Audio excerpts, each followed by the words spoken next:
السلام عليكم. بتصلي؟ إذا بتصلي هذا الفيديو جدا مهم إلك، أما إذا بتصليش فالفيديو أهم أكثر وأكثر إلك. الصلاة، تعالوا نسمع القصة أحسن.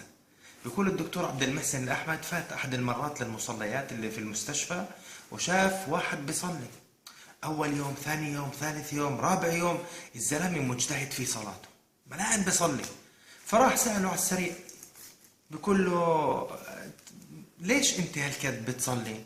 فجاوبه قال له I don't understand. قال فعلمت أنه أجنبي فسألته عن أمره في الأجنبية. قال سألته ليش تصليش؟ ليه بتصلي؟ فقال أنا نصراني.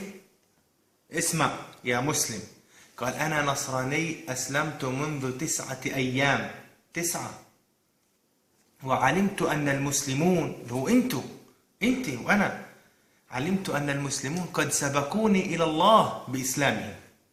قال فبحثت عن عمل يحبه الله، فبحثت عن الحج والزكاة والصوم وبر الوالدين، فعلمت أن جميعها فرضت في الأرض إلا الصلاة، لأن أمرها عظيم عند الله، فرضت فوق 7 سماوات. نصراني 9 أيام، علم أن الصلاة أمرها عظيم عند الله. قال فعززت في صلاتي، ثم بحثت عن عمل آخر أتكئ عليه إن لم أدخل في الصلاة. دور على أخرى شغلي، على أخرى عمل يدخل به الجنة. قال فبحثت عن عمل آخر أدخل به الجنة، فعلمت أن عمود الدين الصلاة. قال فعززت في صلاتي.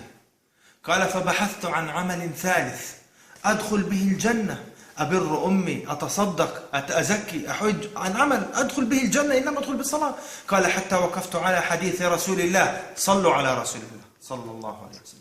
قال حتى وقفت على حديث رسول الله أن أول ما يحاسب عليه العبد يوم القيامة الصلاة. مبسوط؟ هسه شو بدكم تساووا؟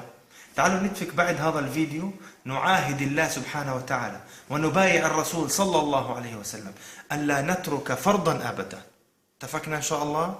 اللهم اغفر لكل من نشر هذا المقطع أو ساهم في نشره، وجزاكم الله خير على حسن الاستماع.